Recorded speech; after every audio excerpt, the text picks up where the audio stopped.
ಭಾರತೀಯ ಜನತಾ ಪಾರ್ಟಿ ಹಿಂದುಳಿದ ಮೋರ್ಚಾದ ಈ ವಿಶೇಷ ಸಭೆಯ ಜ್ಯೇಷ್ಠ ಅಧ್ಯಕ್ಷಗಾದಿಯನ್ನು ಅಲಂಕಾರ ಮಾಡಿರ್ತಕ್ಕಂಥ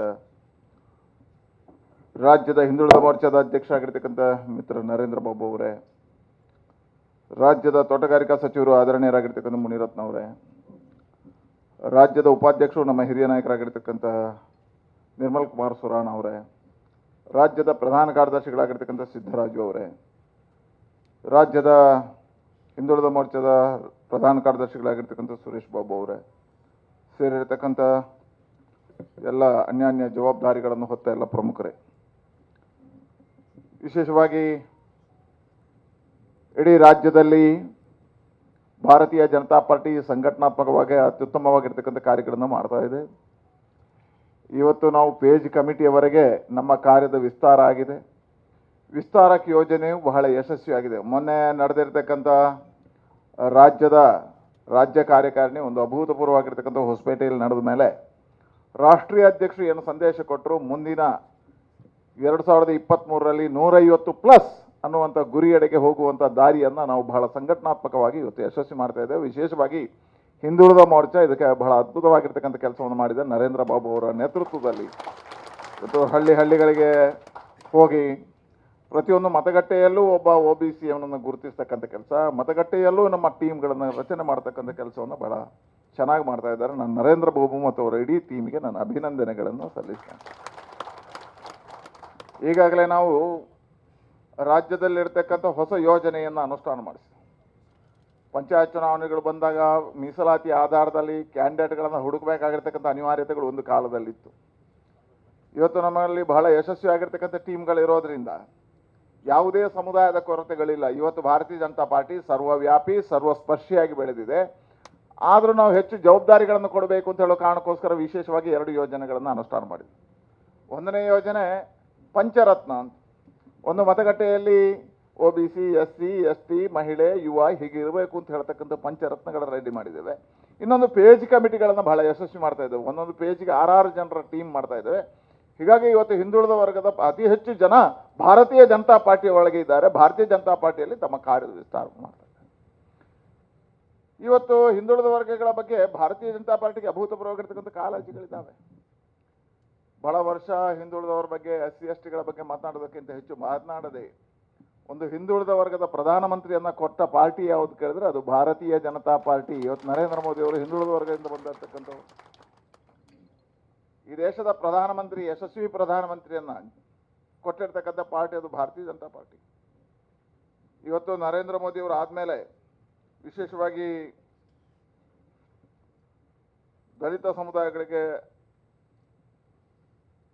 ಇಡೀ ಸ್ವಾತಂತ್ರ್ಯ ನಂತರದ ದಿನಗಳಲ್ಲಿ ಕ್ಯಾಬಿನೆಟ್ ಅಲ್ಲಿ 56 ಹೆಚ್ಚು ಹಿಂದುಳಿದ ವರ್ಗದ ಮಂತ್ರಿಮಂಡಲದ ಒಳಗೆ ಇಟ್ಟಿರ್ತಕ್ಕಂಥ ಟೀಮ್ ಇದ್ರೆ ಅದು ನರೇಂದ್ರ ಮೋದಿಯ ಟೀಮ್. 56ಕ್ಕಿಂತ ಹೆಚ್ಚು ಜನ ಇದ್ದಾರೆ. ಅತಿ ಹೆಚ್ಚು ಜನರಿಗೆ ಪ್ರಾಶಸ್ತ್ಯಗಳನ್ನು ಕೊಟ್ಟಿದೆ. ಹಿಂದುಳಿದ ವರ್ಗದ ಕಮಿಷನ್ ಅನ್ನು ಪ್ರತ್ಯೇಕ ಮಾಡತಕ್ಕಂಥ ಕೆಲಸವನ್ನು ಇವತ್ತು ನರೇಂದ್ರ ಮೋದಿ ಸರ್ಕಾರ ಮಾಡಿದೆ. ಹೀಗೆ ನಾವು ಹಿಂದುಳಿದ ವರ್ಗಗಳಿಗೆ ಅತಿ ಹೆಚ್ಚು ನ್ಯಾಯಗಳನ್ನು ಕೊಡ್ತಕ್ಕಂಥ ಕೆಲಸವನ್ನು ಭಾರತೀಯ ಜನತಾ ಪಾರ್ಟಿ ಮಾಡಿದೆ. ಇವತ್ತು ಹಿಂದುಳಿದ ವರ್ಗಗಳ ಆಯೋಗಕ್ಕೆ ಸಾಂವಿಧಾನಿಕ ಮಾನ್ಯತೆಯನ್ನು ಕೊಟ್ಟ ಮೊದಲ ಪ್ರಧಾನಮಂತ್ರಿ ಇದ್ದರೆ ಅದು ನರೇಂದ್ರ ಮೋದಿ. ಸಾಂವಿಧಾನಿಕ ಮಾನ್ಯತೆಯನ್ನು ನಮ್ಮ ಸರ್ಕಾರ ಕೊಟ್ಟಿದೆ. ಮೊದಲ ಬಾರಿಗೆ ನೇಕಾರರ ದಿನಾಚರಣೆಯನ್ನು ಇಡೀ ಕೇಂದ್ರದಲ್ಲಿ ಘೋಷಣೆ ಮಾಡಿರ್ತಕ್ಕಂಥ ನರೇಂದ್ರ ಮೋದಿ ಅವರ ಸರ್ಕಾರ. ಹಿಂದುಳಿದ ವರ್ಗದಿಂದ ಬಂದಿರತಕ್ಕಂಥ ಮಕ್ಕಳಿಗೆ ವಿಶೇಷವಾಗಿರ್ತಕ್ಕಂಥ ಶೈಕ್ಷಣಿಕ ಸಹಾಯವನ್ನು ಮಾಡತಕ್ಕಂಥ ಕೆಲಸವನ್ನು ನಮ್ಮ ಸರ್ಕಾರ ಮಾಡಿದೆ.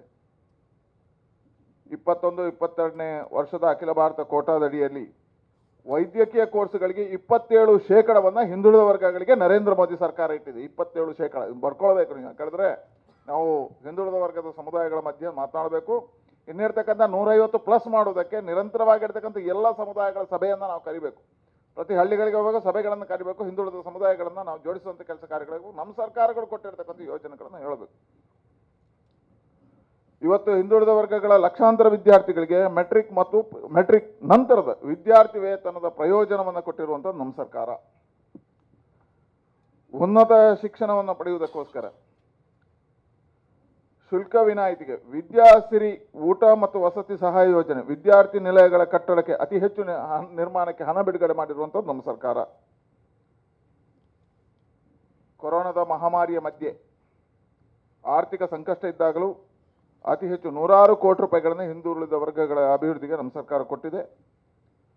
ಯಡಿಯೂರಪ್ಪ ಮುಖ್ಯಮಂತ್ರಿಯಾಗಿದ್ದಾಗ ಕಾಡುಗೊಲ್ಲ ಸಮುದಾಯದ ಆರ್ಥಿಕ, ಸಾಮಾಜಿಕ, ಶೈಕ್ಷಣಿಕ ಸಮುದಾಯಗಳಿಗೆ ಸರ್ವತೋಮುಖ ಅಭಿವೃದ್ಧಿಗೋಸ್ಕರ ವಿಶೇಷವಾಗಿರ್ತಕ್ಕಂಥ ನಿಗಮದ ರಚನೆ, ಮರಾಠ ಸಮಾಜದ ಆರ್ಥಿಕ, ಸಾಮಾಜಿಕ, ಶೈಕ್ಷಣಿಕಗಳಿಗೆ ಅಭಿವೃದ್ಧಿ ಮತ್ತು ಮರಾಠ ಅಭಿವೃದ್ಧಿ ನಿಗಮಕ್ಕೆ 50 ಕೋಟಿ ರೂಪಾಯಿಗಳ ಬಿಡುಗಡೆ ಮಾಡಿರ್ತಕ್ಕಂಥದ್ದು ಕರ್ನಾಟಕ ರಾಜ್ಯ ಸರ್ಕಾರ, ನಮ್ಮ ಭಾರತೀಯ ಜನತಾ ಪಾರ್ಟಿಯ ಸರ್ಕಾರ.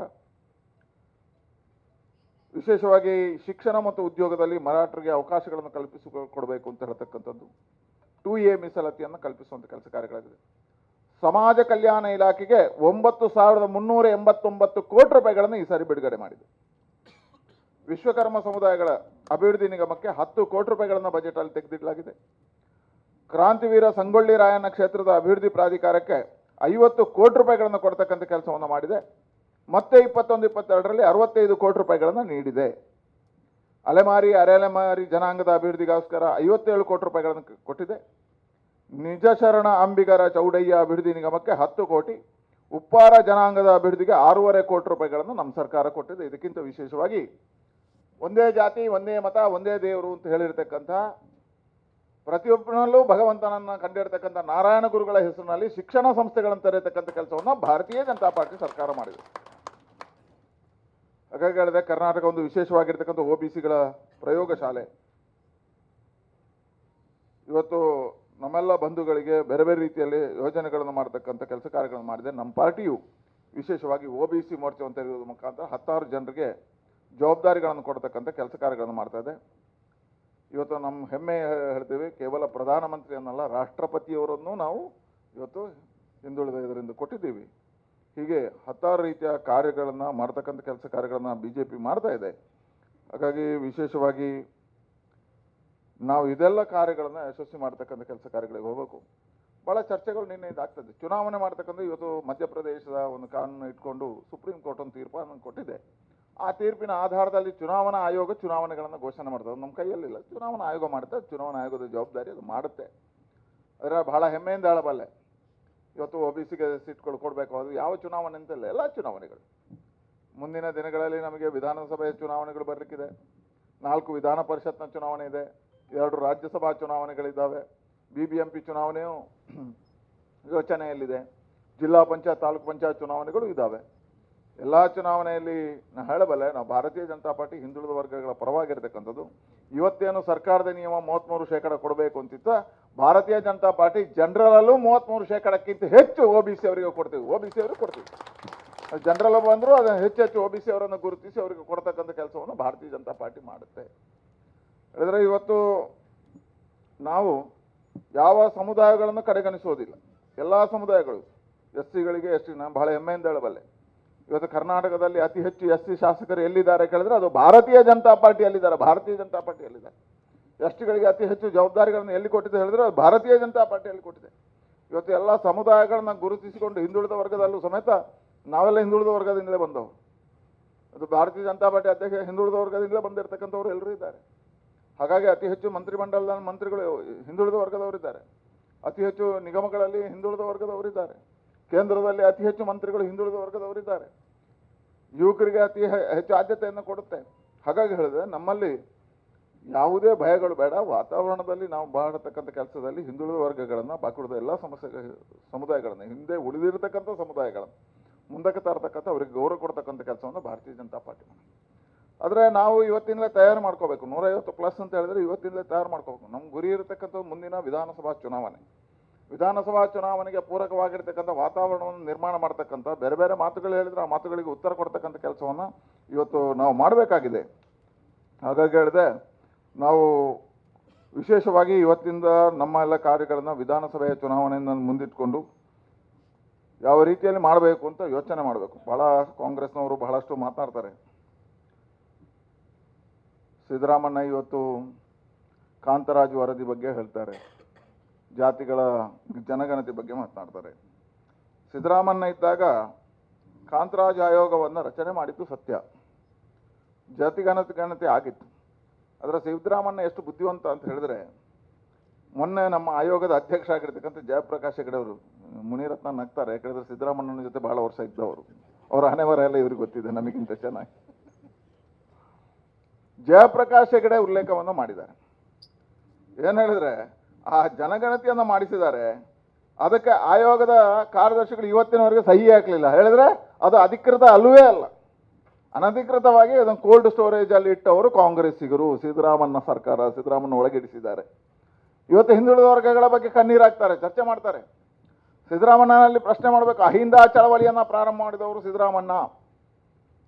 ಅಹಿಂದ ಸಿದ್ದರಾಮಣ್ಣ ಚಳವಳಿ ಪ್ರಾರಂಭ ಮಾಡಿದ್ರು, ಮುಖ್ಯಮಂತ್ರಿ ಆದಮೇಲೆ ಅವರೆಲ್ಲರನ್ನ ಹಿಂದೆ ಇಟ್ಟರು. ಆ ಯಾವುದೇ ಸಮುದಾಯಗಳಿಗೆ ನ್ಯಾಯ ಕೊಡದೇ ಇರತಕ್ಕಂಥ ಮುಖ್ಯಮಂತ್ರಿ ಯಾರು ಹೇಳಿದ್ರೆ ಸಿದ್ದರಾಮಣ್ಣ. ಅವರು ಯಾವ ಸಮುದಾಯಗಳು ನ್ಯಾಯ ಕೊಡಲಿಲ್ಲ. ಅವರು ಅಹಿಂದದ ಚಳವಳಿಯಲ್ಲಿ ಹೇಳಿರುವಂಥ ಒಂದೇ ಒಂದು ಮಾತನ್ನು ಈಡೇರಿಸಲಿಲ್ಲ. ಅಹಿಂದ ಚಳವಳಿ ಮಾತ್ರ ಮಾಡಿದ್ರು, ಮುಖ್ಯಮಂತ್ರಿ ಸ್ಥಾನಕ್ಕೆ ಹೋದರು. ಅವರು ಹಾಗೆ ಮೊದಲಿಗೆ ದೇವೇಗೌಡರನ್ನ ಗುರುಗಳು ಅಂತ ಹೇಳಿದ್ರು, ಅವರನ್ನು ತುಳುವರು, ದೇವೇಗೌಡರನ್ನ ಬದಿಗಿಟ್ರು. ಆನಂತರ ಅಹಿಂದ ಅಂತ ಹೇಳ್ಕೊಂಡು ಹೋದ್ರು, ಅಹಿಂದವನ್ನು ಬದಿಗಿಟ್ರು. ಅವರಿಗೆ ಅವರ ಸ್ಥಾನಮಾನವನ್ನು ಉಳಿಸಿಕೊಳ್ಳುವುದು ಮಾತ್ರ ಜವಾಬ್ದಾರಿ, ಅವರ ಸ್ಥಾನಮಾನ ಮಾತ್ರ ಉಳಿಸಿಕೊಟ್ರು. ಅವರು ಅಧಿಕಾರಕ್ಕೆ ಹೋದ ಮೇಲೆ ಅಹಿಂದ ಚಳವಳಿಯನ್ನು ಮುಗಿಸಿದ್ರು, ಅಹಿಂದ ವಿಷಯಗಳನ್ನು ಮುಗಿಸಿದ್ರು. ಅವರು ಕೇವಲ ಅವ್ರ ಸಮುದಾಯಕ್ಕೂ ಮಾಡಲಿಲ್ಲ. ಇವತ್ತು ಕನಕ ಕ್ಷೇತ್ರವನ್ನು ಅಭಿವೃದ್ಧಿ ಮಾಡಿದರೆ ಅದು ಯಡಿಯೂರಪ್ಪರ ಕಾಲಘಟ್ಟದಲ್ಲಿ ಅಭಿವೃದ್ಧಿ ಆಗಿತ್ತು ಕನಕ ಕ್ಷೇತ್ರ. ಇವ್ರೇನು ಮಾಡಲಿಲ್ಲ. ಇವ್ರೇನು ಮಾಡಿದರು, ಸಮುದಾಯಗಳನ್ನು ಹೊಡೆದಾಳಿದ್ರು. ಲಿಂಗಾಯತ ವೀರಶೈವ ಡಿವೈಡ್ ಮಾಡ್ಲಿಕ್ಕೆ ಹೋದರು. ಉಡುಪಿಯಲ್ಲಿ ನಾನು ಗೋಪುರವನ್ನು ಹೊಡಿತೇನೆ ಅಂತ ದೇವಸ್ಥಾನಗಳಿಗೆ ಹೊಡಿಲಿಕ್ಕೆ ಹೊರಟರು. ಮುಸಲ್ಮಾನರಿಗೆ ಬೇಡದೇ ಇರತಕ್ಕಂಥ ಟಿಪ್ಪು ಜಯಂತಿಯನ್ನು ಮಾಡಿ ಹಿಂದೂ ಮುಸಲ್ಮಾನರಲ್ಲಿ ಭೇದ ಭಾವ ಅಂತಂದರು. ಹಿಂದೂಗಳ ಇದಾದರೆ ಅಲ್ಲಿ ಟಿಪ್ಪು ಜಯಂತಿಯನ್ನು ಮಾಡಿಕೊಂಡು ಇಡೀ ಸಮುದಾಯಗಳನ್ನು ಹೊಡೆಯತಕ್ಕಂಥ ಕೆಲಸವನ್ನು ಮಾಡಿದರು. ಕ್ರೈಸ್ತ ಸಮುದಾಯ ಹೇಳಿತು ಟಿಪ್ಪು ಜಯಂತಿಯನ್ನು ಮಾಡಬೇಡಿ ಅಂತ, ಹಿಂದೂ ಸಮುದಾಯಗಳು ಹೇಳಿತು, ಮುಸಲ್ಮಾನರು ಏನು ಕೇಳಲಿಲ್ಲ ಜಯಂತಿ ಕೊಡಿ ಅಂತ. ಆದರೆ ಅಂಥ ಗಲಭೆಗಳನ್ನು ಸೃಷ್ಟಿ ಮಾಡ್ತಕ್ಕಂಥ ಕೆಲಸ ಮಾಡಿದರು. ಅಹಿಂದ ಅಂತ ಯಾವ್ಯಾವ ಹೇಳಿದ್ರ ಆ ಎಲ್ಲದಕ್ಕೂ ಅನ್ಯಾಯ ಮಾಡಿದ್ರು. ಮುಸಲ್ಮಾನರಿಗೂ ಅನ್ಯಾಯ ಮಾಡಿದ್ರು. ಶಾದಿ ಭಾಗ್ಯ ಅಂತ ಕೊಟ್ಟರು, ಅದರಲ್ಲೂ ಲೆಕ್ಕವನ್ನು ಮಾಡಿಕೊಟ್ರು. ಎಲ್ಲ ಮುಸಲ್ಮಾನರಿಗೆ ಇಲ್ಲ. ಪತ್ರಕರ್ತರಿಗೆ ಒಂದು ವಿಶೇಷವಾಗಿರ್ತಕ್ಕಂಥ ಲ್ಯಾಪ್ಟಾಪ್ ಕೊಡ್ತೇನೆ, ಯಾರಿಗೆ ಅಂತ ಹೇಳಿದ್ರು ಅಲ್ಪಸಂಖ್ಯಾತರಿಗೆ ಮಾತ್ರ ಅಂತ ಹೇಳಿದ್ರು. ಅದರಲ್ಲೂ ಎಲ್ಲ ಅಲ್ಪಸಂಖ್ಯಾತರಿಗಿಲ್ಲ. ಶಾಲಾ ಮಕ್ಕಳಿಗೆ ಪ್ರವಾಸ ಜೋಡಿಸಿದ್ರು, ಅದರಲ್ಲೂ ಹಿಂದುಳಿದ ಮಕ್ಕಳನ್ನು ಜೋಡಿಸಲಿಲ್ಲ, ಕೇವಲ ಅಲ್ಪಸಂಖ್ಯಾತರನ್ನು ಜೋಡಿಸಿದ್ರು. ಅದರಲ್ಲೂ ಒಂದು ಲೆಕ್ಕ ಹಾಕಿದ್ರು, ಇಷ್ಟು ಜನರಿಗೆ ಮಾತ್ರ ಅಂತ ಹೇಳಿದ್ರೆ. ಅವರ ಯೋಜನೆಯನ್ನು ಮತೀಯವಾದದಲ್ಲಿ ಮಾಡಿದರು. ಹೇಳಿದ್ರೆ ಹಿಂದುಳಿದ ವರ್ಗಗಳಿಗೆ ಅನ್ಯಾಯ ಮಾಡಿದ ಮೊದಲ ಮುಖ್ಯಮಂತ್ರಿ ಯಾರು ಹೇಳಿದ್ರೆ ಅದು ಸಿದ್ದರಾಮಣ್ಣ, ಮೊದಲ ಮುಖ್ಯಮಂತ್ರಿಯವರು. ಯಾವ ನ್ಯಾಯವನ್ನು ಕೊಡಲಿಲ್ಲ, ಹಿಂದೆ ಹೋರಾಟ ಮಾತ್ರ ಮಾಡಿ ಮುಖ್ಯಮಂತ್ರಿ ಆದರು, ಆ ಮುಖ್ಯಮಂತ್ರಿ ಸ್ಥಾನಕ್ಕೆ ಬಂದರು. ಭಾರತೀಯ ಜನತಾ ಪಾರ್ಟಿ ಹಾಗಲ್ಲ. ಇವತ್ತು ಭಾರತೀಯ ಜನತಾ ಪಾರ್ಟಿ ಎಲ್ಲ ನ್ಯಾಯವನ್ನು ಹಿಂದುಳಿದ ಸಮುದಾಯಗಳಿಗೆ ಕೊಡುತ್ತೆ. ಅದಕ್ಕೆ ಹೇಳಿದೆ, ಈ ದೇಶದ ಪ್ರಧಾನಮಂತ್ರಿ ನರೇಂದ್ರ ಮೋದಿ ಅವರನ್ನು ಕೊಟ್ಟಿರ್ತಕ್ಕಂಥ ಪಾರ್ಟಿ ನಮ್ಮದು. ಮತ್ತು ಆ ಮುಖಾಂತರ ಇವತ್ತು ವಿಶೇಷವಾಗಿರ್ತಕ್ಕಂಥ ಸ್ಥಾನಮಾನವನ್ನು ಹಿಂದುಳಿದ ವರ್ಗಗಳಿಗೆ ಕೊಟ್ಟಿದೆ. ಇವತ್ತು 10,000 ಕೋಟಿ ರೂಪಾಯಿಗಳನ್ನು ಹಿಂದುಳಿದ ವರ್ಗಗಳಿಗೆ ಕೊಡ್ತಾ ಇದೆ. ನಿಗಮಗಳನ್ನು, ಅಭಿವೃದ್ಧಿ ಮಂಡಳಿಗಳನ್ನು ಮಾಡಿ ಅತಿ ಹೆಚ್ಚು ಸ್ಥಾನಗಳನ್ನು ಹಿಂದುಳಿದ ವರ್ಗಗಳಿಗೆ ಕೊಡ್ತಕ್ಕಂಥ 3 ಕಾರಣಗಳನ್ನು ಕೊಟ್ಟಿದೆ. ಒಂದು, ಆ ನಿಗಮಗಳನ್ನು ಮಾಡಿ ಆ ಸಮುದಾಯಕ್ಕೆ ಜವಾಬ್ದಾರಿಗಳನ್ನು ಕೊಡ್ತಕ್ಕಂಥ ಕೆಲಸ. ಆ ನಿಗಮಗಳನ್ನು ಮಾಡಿ ಆ ನಿಗಮಗಳ ಮುಖಾಂತರ ಅನುದಾನಗಳನ್ನು ಇಟ್ಟು ಆ ನಿಗಮಗಳ ಮುಖಾಂತರವಾಗಿ ಸಮುದಾಯಗಳನ್ನು ಶೈಕ್ಷಣಿಕವಾಗಿ ಬೆಳೆಸುವಂಥ ಕೆಲಸ ಕಾರ್ಯಗಳನ್ನು, ಮತ್ತು ಆ ನಿಗಮಗಳಿಗೆ ಅನುದಾನಗಳನ್ನು ಕೊಡುವುದರ ಮುಖಾಂತರ ಅದರಲ್ಲಿರ್ತಕ್ಕಂಥ ಕಟ್ಟ ಕೊನೆಯ ವ್ಯಕ್ತಿಯನ್ನು ಗುರುತಿಸುವಂಥ ಕೆಲಸವನ್ನು ಭಾರತೀಯ ಜನತಾ ಪಾರ್ಟಿ ಸರ್ಕಾರ ಮಾಡಿದೆ. ಹಾಗಾದರೆ ಬಹಳ ವರ್ಷ ಹಿಂದುಳಿದ ವರ್ಗದ ಬಗ್ಗೆ ಕಣ್ಣೀರು ಹಾಕಿರ್ತಕ್ಕಂಥ ಕಾಂಗ್ರೆಸ್, ಬಹಳ ವರ್ಷ ಹಿಂದುಳಿದ ವರ್ಗದ ಬಗ್ಗೆ ಚರ್ಚೆಯನ್ನು ಮಾಡಿ ಅವರಿಂದ ಮತ ಪಡೆದಿರ್ತಕ್ಕಂಥ ಕಾಂಗ್ರೆಸ್, ಹಿಂದುಳಿದ ವರ್ಗದ ಹೆಸರಿನಲ್ಲೇ ಬದುಕಿರ್ತಕ್ಕಂಥ ಕಾಂಗ್ರೆಸ್ ಹಿಂದುಳಿದ ವರ್ಗಗಳನ್ನು ನಾಶ ಮಾಡಿದೆ, ಅನ್ಯಾಯ ಮಾಡಿದೆ ಹಿಂದುಳಿದ ವರ್ಗಗಳಿಗೆ. ಆ ಸಮುದಾಯಗಳನ್ನು ಮೆಟ್ಟತಕ್ಕಂಥ ಕೆಲಸವನ್ನು ಮಾಡಿದೆ. ಹಾಗಾಗಿ ಇವತ್ತು ಸ್ಪಷ್ಟವಾಗಿದೆ, ಭಾರತೀಯ ಜನತಾ ಪಾರ್ಟಿ ಸ್ಪಷ್ಟ ತೀರ್ಮಾನವನ್ನು ತಗೊಳ್ಳುತ್ತೆ. ಯಾವುದಾದ್ರೂ ಸಾಂವಿಧಾನಿಕವಾಗಿರ್ತಕ್ಕಂಥ ತೊಡಕುಗಳು ಬಂದರೂ ಸಮೇತ ನಾವು ಪರ್ಸೆಂಟೇಜ್, ಈಗ ಇರ್ತಕ್ಕಂಥ ಪರ್ಸೆಂಟೇಜ್ಗಿಂತ ಹೆಚ್ಚು ಹಿಂದುಳಿದ ವರ್ಗದವರಿಗೆ ಮುಂದಿನ ಸ್ಥಾನಮಾನಗಳನ್ನು ಭಾರತೀಯ ಜನತಾ ಪಾರ್ಟಿ ಕೊಡುತ್ತೆ. ಅದು ಜಿಲ್ಲಾ ಪಂಚಾಯತ್ ಬರಲಿ, BBMP ಬರಲಿ, ಯಾವುದೇ ಬರಲಿ, ನಾವು ಅತಿ ಹೆಚ್ಚು ಸ್ಥಾನಗಳನ್ನು ಹಿಂದುಳಿದ ವರ್ಗಗಳಿಗೆ ಕೊಡ್ತೀವಿ. ಮೀಸಲಾತಿಯ ಯಾವುದೇ ಕೊರತೆ ಆಗದ ರೀತಿಯಲ್ಲಿ, ಮೀಸಲಾತಿಯಲ್ಲಿ ಯಾವುದೇ ಕೊರತೆ ಆಗದ ರೀತಿ ನಾವು ಹಿಂದುಳಿದ ವರ್ಗಗಳಿಗೆ ಕೊಡ್ತೀವಿ. ಹಾಗಾಗಿ ಹೇಳಿದೆ, ಇವತ್ತು ನಾವು ಬಹಳ ಪ್ರಯತ್ನಗಳನ್ನು ಪಡಬೇಕು. ನಾವು 150+ ಅನ್ನು ಮುಟ್ಟುವಂಥ ಗುರಿ ಎಡೆಗೆ ಹೋಗಬೇಕು. ಈಗಾಗಲೇ ನಾವು ಹಿಂದುಳಿದ ವರ್ಗದಲ್ಲೂ ಅತಿ ಹೆಚ್ಚು ಸಣ್ಣ ಸಣ್ಣ ಸಮುದಾಯಗಳಿದ್ದಾವೆ. ಉಪ್ಪಾರ ಸಮುದಾಯ, ಬಾಕುಳಿದ ಸಣ್ಣ ಸಣ್ಣ ಸಮುದಾಯಗಳಿವೆ. ಆ ಎಲ್ಲ ಸಮುದಾಯಗಳನ್ನು ಗುರುತಿಸಬೇಕು, ಗುರುತಿಸಿ ಪಟ್ಟಿ ಮಾಡಬೇಕು. ಅವರ ಬಳಿಗೆ ನಾವು ಹೋಗಬೇಕು, ಅಂಥ ಪಟ್ಟಿಯನ್ನು ಕೊಡಬೇಕು. ಅವರು ಎಲ್ಲೆಲ್ಲಿಗೆ ಅವಕಾಶಗಳಿರ್ತದೋ ಆ ಎಲ್ಲ ಅವಕಾಶಗಳಲ್ಲಿ ಅವರನ್ನು ಜೋಡಿಸುವಂಥ ಕೆಲಸವನ್ನು ನಾವು ಮಾಡ್ತೀವಿ. ಈಗಾಗಲೇ ನಾವು ಬೇರೆ ಬೇರೆ ನಿಗಮ ಮಂಡಳಿಗಳ ಪಟ್ಟಿಗಳನ್ನು ಮಾಡ್ತಾ ಇದ್ದೇವೆ. ಆ ಪಟ್ಟಿ ನಿಗಮ ಮಂಡಳಿಗಳಲ್ಲೂ ಹಿಂದುಳಿದ ವರ್ಗದಲ್ಲಿ ಉಳಿದಿರ್ತಕ್ಕಂಥ ಯಾವ ಸಮುದಾಯಕ್ಕೆ ನ್ಯಾಯ ಸಿಗಲಿಲ್ಲವೋ ಆ ಸಮುದಾಯಗಳನ್ನೇ ಗುರುತಿಸಿ ನ್ಯಾಯ ಕೊಡ್ತಕ್ಕಂಥ ಕೆಲಸವನ್ನು ಭಾರತೀಯ ಜನತಾ ಪಾರ್ಟಿ ಈ ಬಾರಿ ಮಾಡ್ತೀವಿ ನಾವು. ಯಾವ್ಯಾವುದು ಸಣ್ಣ ಸಣ್ಣ ಸಮುದಾಯಗಳು ಹಿಂದುಳಿದ ವರ್ಗದಲ್ಲಿ ಅವರಿಗೆ ಸ್ವರ ಇಲ್ಲ, ಧ್ವನಿ ಇಲ್ಲ. ಕೆಲವೊಂದು ಸಮುದಾಯಗಳಿದ್ದಾವೆ, ಚುನಾವಣೆ ನಿಲ್ಲಕ್ಕೆ ಆಗುವುದಿಲ್ಲ, ಅವರಿಗೆ ಚುನಾವಣೆ ನಿಲ್ಲಕ್ಕೆ ಆಗುವುದಿಲ್ಲ. ಇವತ್ತಿನ ಜನಸಂಖ್ಯೆ ಆಧಾರದಲ್ಲಿ, ಕೆಲವೊಂದು ಶಕ್ತಿ ಆಧಾರದಲ್ಲಿ ಆ ಸಮುದಾಯಗಳಿಗೆ ನ್ಯಾಯಗಳು ಸಿಗ್ತಾ ಇಲ್ಲ. ಅಂಥವ್ರನ್ನ ಎಲ್ಲಿ ಅವಕಾಶಗಳಿದೆಯೋ ಅಲ್ಲಿ ಅವಕಾಶಗಳನ್ನು ಕೊಡ್ತಕ್ಕಂಥ ಕೆಲಸ ನಿಮ್ಗೆ ಗೊತ್ತಿರಲಿ. ನಮ್ಮ ಪಾರ್ಟಿ ಎಷ್ಟು ವಿಶಿಷ್ಟವಾಗಿರ್ತಕ್ಕಂಥ ಮುನಿರತ್ನ ಅವರೇ, ಈ ಸಿದ್ಧಿ ಸಮುದಾಯ ಇದೆ, ಆ ಸಿದ್ಧಿ ಸಮುದಾಯಕ್ಕೆ ಎಲ್ಲಿಯೂ ಅವಕಾಶಗಳಿಲ್ಲ. ಭಾರತೀಯ ಜನತಾ ಪಾರ್ಟಿ ಕಾಡಲ್ಲಿರ್ತಕ್ಕಂಥ ಶಾಂತಾರಾಮ ಸಿದ್ಧಿಯನ್ನು ಗುರುತಿಸಿ ವಿಧಾನ ಪರಿಷತ್ತಿಗೆ ಕಳಿಸಿರ್ತಕ್ಕಂಥ ಪಾರ್ಟಿ ಭಾರತೀಯ ಜನತಾ ಪಾರ್ಟಿ. ನಮ್ಮ ಅಶೋಕ್ ಗಸ್ತಿ ಅವರಿದ್ದರು, ಹಿಂದುಳಿದ ವರ್ಗದಿಂದ ಬಂದವರು ಪಾರ್ಟಿ. ಅಂತ ಅಶೋಕ್ ಗಸ್ತಿ ಅಂತವರನ್ನು ಗುರುತಿಸಿ ರಾಜ್ಯಸಭೆಗೆ ಕಳಿಸಿದ್ರೆ ಅದು ಭಾರತೀಯ ಜನತಾ ಪಾರ್ಟಿಯಲ್ಲಿ ಮಾತ್ರ ಸಾಧ್ಯ, ಭಾರತೀಯ ಜನತಾ ಪಾರ್ಟಿಯಲ್ಲಿ ಮಾತ್ರ ಸಾಧ್ಯ. ಇವತ್ತು ಹೀಗೆ ಸಣ್ಣ ಸಣ್ಣ ಸಮುದಾಯಗಳನ್ನು ಗುರುತಿಸಿ ಜವಾಬ್ದಾರಿಗಳನ್ನು ಕೊಡ್ತೀವಿ. ಅದಕ್ಕೆ ಹೇಳಿದ್ರೆ ಯಾವ ಹಿಂದುಳಿದ ವರ್ಗದ ಯಾವ ಸಮುದಾಯವು ಹೊರಗೆ ಉಳಿಯದ ರೀತಿಯಲ್ಲಿ ಅವರೆಲ್ಲರಿಗೂ ಜವಾಬ್ದಾರಿಯನ್ನು ಬೇರೆ ಬೇರೆ ದಾರಿಯಲ್ಲಿ ಚುನಾವಣೆಯಲ್ಲಿ ನಿಲ್ಲಲಿಕ್ಕೆ ಗೆಲ್ಲಲಿಕ್ಕೆ ಆಗದಿದ್ದರೆ ವಿಧಾನ ಪರಿಷತ್ತಿಗೆ ಕಳಿಸ್ತೀವಿ. ನಮ್ಮ ಒಳ್ಳೆಯ ಕಾರ್ಯಕರ್ತ ಅಂತ ಆದರೆ ವಿಧಾನಸಭೆ ಒಳ್ಳೆಯ ಕಾರ್ಯ ಮಾಡಿದಾನೆ ಅಂತ ಹೇಳಿದ್ರೆ ರಾಜ್ಯಸಭೆಗೂ ಕಳಿಸಬಹುದು. ಅಶೋಕ್ ಗಸ್ತಿ ಅಂತವರು ಸಿಕ್ಕಿದ್ದಾರೆ. ಕಾಂಗ್ರೆಸ್ ಅಲ್ಲಿ ಸಾಧ್ಯನಾ? ಅದು ಕಾಂಗ್ರೆಸ್ ಅಲ್ಲಿ ಪೇಮೆಂಟ್ ಸೀಟ್ಗಳಿರ್ತಕ್ಕಂಥದ್ದು, JDS ಅಲ್ಲಿ ಪೇಮೆಂಟ್ ಸೀಟ್ಗಳಿರೋದು. ಇಲ್ಲಿ ಹಾಗಿಲ್ಲ. ಇಲ್ಲಿ ಅವನ ಕಾರ್ಯವನ್ನು ಗುರುತಿಸಿ ಜವಾಬ್ದಾರಿಯನ್ನು ಗುರುತಿಸಿ ಪ್ರತಿಯೊಂದು ಸಮುದಾಯಗಳು ನ್ಯಾಯ ಕೊಡತಕ್ಕಂಥ ಪಾರ್ಟಿ ಅದು ಭಾರತೀಯ ಜನತಾ ಪಾರ್ಟಿ. ಮುಂದಕ್ಕೂ ಅದೊಂದು ಮಾಡ್ತೀವಿ, ಮುಂದಕ್ಕೂ ಅದೊಂದು. ಹಾಗಾಗಿ ಸ್ಪಷ್ಟ ಇದೆ, ಯಾವ ಸಾಂವಿಧಾನಿಕವಾಗಿರ್ತಕ್ಕಂಥ ಬರ್ತದೋ ಚುನಾವಣೆಗೆ ಅದರ ಆಧಾರದಲ್ಲಿ ಹಿಂದುಳಿದ ವರ್ಗ ಸಮುದಾಯಗಳಿಗೆ ಯಾವುದೇ ರೀತಿಯ ಕೊರತೆಗಳಾಗದರೆ ಈಗ ಇರುವುದಕ್ಕಿಂತ ಹೆಚ್ಚನ್ನು ನಾವು ಜನರಲಲ್ಲಿ ಕೊಡ್ತೀವಿ.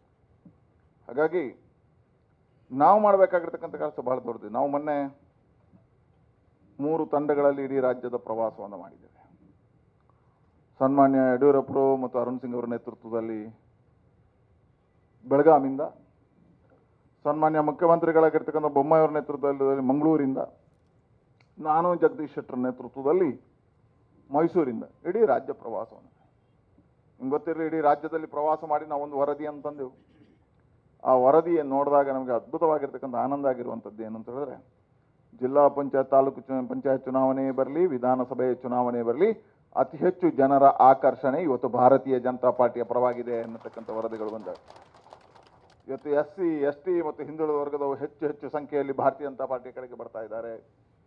ನರೇಂದ್ರ ಮೋದಿ ಅವರ ಆಡಳಿತವನ್ನು ನೋಡಿ ಜನ ಇವತ್ತು ನಮ್ಮ ಕಡೆಗೆ ಹೆಚ್ಚು ಒಲವನ್ನು ತೋರಿಸ್ತಾ ಇದ್ದಾರೆ. ಬೊಮ್ಮಾಯಿಯವರ ಆಡಳಿತ ಇರತಕ್ಕಂಥದ್ದು, ಬೊಮ್ಮಾಯಿಯವರ ಯೋಚನೆಗಳಿರ್ತಕ್ಕಂಥ, ಬೊಮ್ಮಾಯಿಯವರ ಆಡಳಿತದ ವೈಖರಿಯನ್ನು ಒಬ್ಬ ಸಾಮಾನ್ಯ ಕಾಮನ್ ಮ್ಯಾನ್ ಮುಖ್ಯಮಂತ್ರಿಯಾಗಿ ಒಂದು ಅದ್ಭುತವಾಗಿರ್ತಕ್ಕಂಥ ಜನಸ್ಪಂದನ ಪಡೆದಿರ್ತಕ್ಕಂಥ ಮುಖ್ಯಮಂತ್ರಿ ಆಗ್ತಾ ಇದ್ದಾರೆ.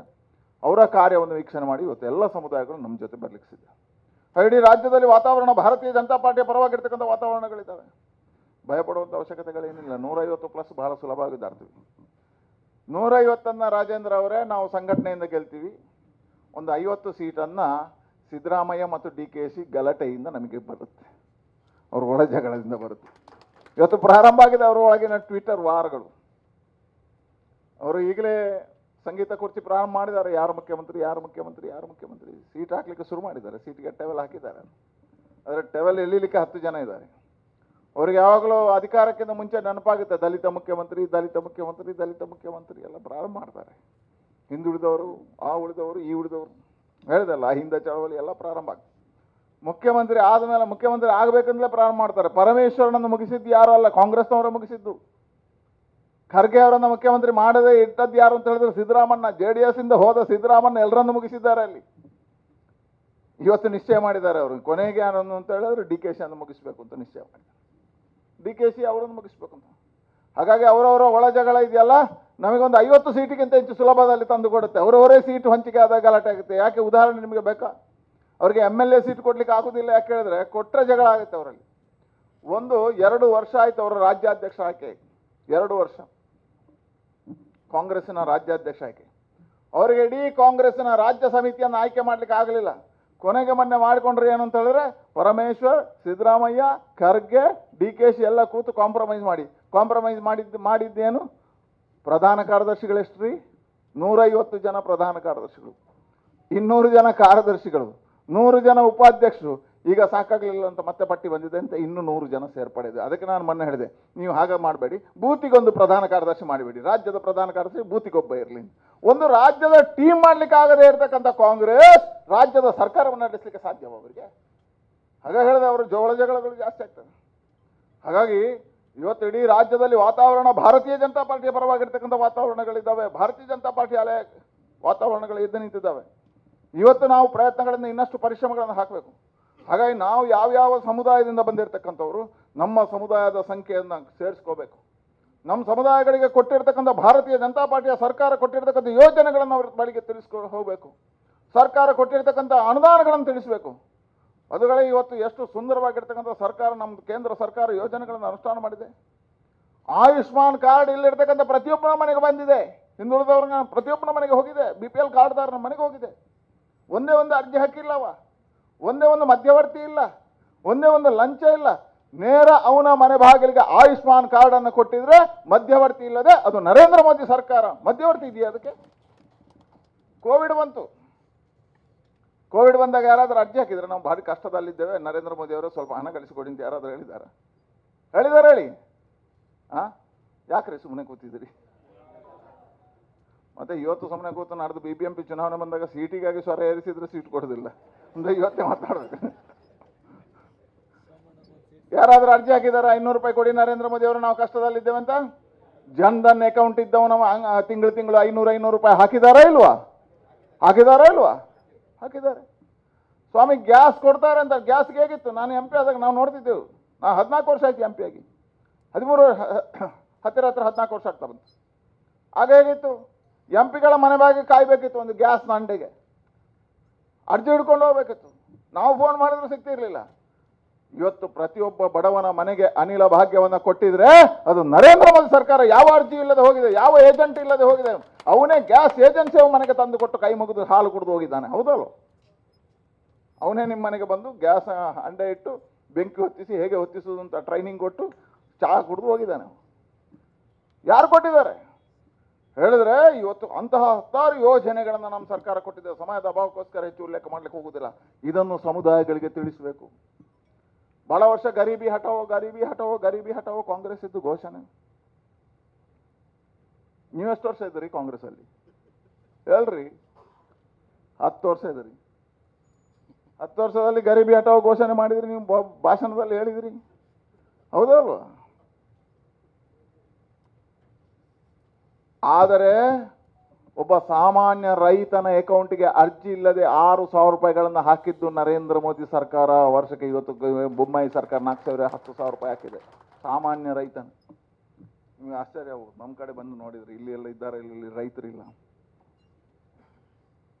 ಫಸಲ್ ಬಿಮಾ ಯೋಜನೆ ಬಂದಿದ್ದಲ್ಲ, ನಮ್ಮ ಒಬ್ಬೊಬ್ಬ ರೈತನ ಅಕೌಂಟ್ಗೆ ನರೇಂದ್ರ ಮೋದಿ ಗೊತ್ತೇ ಇಲ್ಲ, ನಮಗೇ ಗೊತ್ತಿಲ್ಲ. ನಾನು ಮೊನ್ನೆ ಹೋಗ್ತೀನಿ, ನನ್ನ ತಾಯಿ ಹೇಳ್ತಾರೆ ನನ್ನ ಅಕೌಂಟಲ್ಲಿ 1 ಲಕ್ಷ ಇದೆ. ಹೇಗೆಮ್ಮ ಅಂತ ಕೇಳಿದೆ. ನನಗೆ ಗೊತ್ತಿಲ್ಲ, ಸರ್ಕಾರದಿಂದ ಬಂದಿದೆ ಅಂತ ಹೇಳಿ. ಪ್ರತಿಯೊಬ್ಬ ರೈತನ ಅಕೌಂಟ್ಗೆ ಇವತ್ತು 1 ಲಕ್ಷ 2 ಲಕ್ಷ 3 ಲಕ್ಷ ರೂಪಾಯಿಗಳು ಬಂದಿದ್ದಾವೆ. ಯಾರು ಅರ್ಜಿ ಹಾಕದೆ ನೇರವಾಗಿ ಬಂದಿದ್ರೆ ಅದು ನರೇಂದ್ರ ಮೋದಿ ಸರ್ಕಾರದ ಕೊಡುಗೆ, ನರೇಂದ್ರ ಮೋದಿ ಸರ್ಕಾರದ ಕೊಡುಗೆ. ಯಾವ ಅರ್ಜಿ ಇಲ್ಲ, ಯಾವ ಏಜೆಂಟ್ ಇಲ್ಲ, ಯಾವ ಆಫೀಸ್ಗಳಿಗೆ ಕಚೇರಿಗಳಿಗೆ ತೆರಲಿಕ್ಕಿಲ್ಲ, ಯಾವ ಮನೆ ಬಾಗಿಲಿಗೆ ಹೋಗ್ಲಿಕ್ಕಿಲ್ಲ, ನೇರ ಅಕೌಂಟ್ಗಳಿಗೆ ಬರ್ತಾ ಇದೆಯಲ್ಲ. ಬಹಳಷ್ಟು ಜನ ಬೆಲೆ ಏರಿಕೆ ಉತ್ತರ ಕೊಡಬೇಕಲ್ಲ ನೀವು. ಸ್ವಾಮಿ ಬೆಲೆ ಏರಿಕೆ ಆದರೆ ಅದನ್ನು ನಿಯಂತ್ರಣ ನಮ್ಮ ಸರ್ಕಾರ ಮಾಡುತ್ತೆ. ಆದರೆ ಬಡವನ ಮನೆ ಬಾಗಿಲ ಅಕೌಂಟಿಗೂ ಹಣ ಹಾಕುತ್ತೆ, ಅದು ನಮ್ಮ ಸರ್ಕಾರ. ಎಲ್ಲೂ 1 ರೂಪಾಯಿ ಸೋರಿಕೆ ಆಗಲಿಲ್ಲ, 1 ರೂಪಾಯಿ ಖರ್ಚಾಗಲಿಲ್ಲ, 1 ರೂಪಾಯಿ ಅವನಿಗೆ ಹೋಗ್ಲಿಕ್ಕಿಲ್ಲ. ಆಯುಷ್ಮಾನ್ ಕಾರ್ಡ್ ಇದ್ರೆ ನೇರ ಆಸ್ಪತ್ರೆಗೆ ಹೋದ್ರೆ ಆಯ್ತು. ಯಾರಾದ್ರೂ ಏಜೆಂಟ್ ಬೇಕಾ ಅದಕ್ಕೆ? ಬೇಡ. ಉಜ್ವಲದ ಅಂಡೆಗೆ ಯಾರಾದರೂ ಏಜೆಂಟ್ ಬೇಕಾ? ಬೇಡ. ಹಾಗಾಗಿ ಹೇಳಿದೆ, ಇವತ್ತಂತ ಅದ್ಭುತವಾಗಿರ್ತಕ್ಕಂಥ ಯೋಜನೆಗಳನ್ನು ನಮ್ಮ ಸರ್ಕಾರ ಕೊಟ್ಟಿದೆ. ಇದನ್ನು ಹಿಂದುಳಿದ ವರ್ಗದ ಪ್ರತಿಯೊಬ್ಬನಿಗೂ ತಿಳಿಸಬೇಕು. 2 ಕಾರಣಕ್ಕೆ. 1ನೇ ಕಾರಣ, ಅವನಿಗೆ ನನಗೆ ತಲುಪಿದ ಇಲ್ವೋ ಅಂತ ಗೊತ್ತಾಗ. 2ನೇದು, ಯಾರಿಗೆ ತಲುಪಿಲ್ವೋ ಅವನನ್ನು ಜಾಗೃತಿ ಉಂಟು ಮಾಡಿ ಅವನಿಗೆ ತಲುಪಿಸುವ ಕೆಲಸ ನಮ್ಮೆಲ್ಲ ಕಾರ್ಯಕರ್ತರ ಜವಾಬ್ದಾರಿ. ಇದು ನಾವು ಮಾಡಬೇಕು. ಅದಕ್ಕೆ ಹೇಳಿದೆ, ನಾವು ಸಾಮಾಜಿಕ ಕಾರ್ಯಕರ್ತರಾಗಬೇಕು, ರಾಜಕೀಯ ಕಾರ್ಯಕರ್ತರಾಗಬೇಕು. ತಿಳಿಸುವಂಥ ಕೆಲಸ ನಮ್ಮದು. ಅವ್ರ ಮನೆ ಬಾಗಿಲಿಗೆ ಹೋಗಿ ಕೇಳಿ ಕೂತ್ಕೊಳ್ಳಿ. ಅದಕ್ಕೆ ಹೇಳಿದ 3 ಕೆಲಸವನ್ನು ಇವತ್ತಿಂದ OBC ಅವ್ರು ಮಾಡಬೇಕು. 1, ನಮ್ಮ ಸಮುದಾಯಗಳ ಸಭೆಯನ್ನು ಕರಿಬೇಕು. ರಾಜ್ಯ ಕೇಂದ್ರ ಸರ್ಕಾರ ಕೊಟ್ಟಿರ್ತಕ್ಕಂಥ ಯೋಜನೆಗಳನ್ನು OBC ಅವರಿಗೆ ತಲುಪಿಸಿ ಬಾಬು ಅವರೇ. ಒಬ್ಬರು ಒಳ್ಳೆ ಚೆನ್ನಾಗಿ ಕೆಲಸ ಮಾಡ್ತಾ ಇದ್ದಾರೆ, ಒಂದು ಪುಸ್ತಕ ಪ್ರಿಂಟ್ ಮಾಡಿಸಿ ನಿಮ್ಮ ಕಡೆಯಿಂದ.